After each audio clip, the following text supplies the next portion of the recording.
Hey guys, welcome back to my YouTube channel. In today's video, I'm going to show you how to edit a PDF file using Microsoft Word. Yes, you can actually open and make changes to a PDF directly in Word without needing any extra software. Alright, let's get started. First, open Microsoft Word on your computer. Once it opens, click on File in the top left corner. Then click Open. Now select Browse and look for the PDF file you want to edit. Once you find it, click on it and hit Open. At this point, Word will show you a message saying it's going to convert the PDF into an editable Word document. Don't worry, just click OK to continue.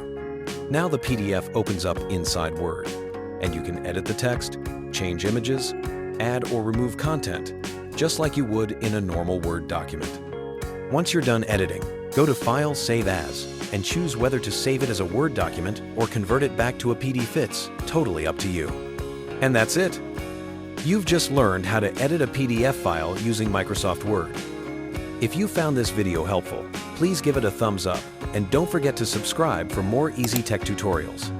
Thanks for watching and see you in the next one.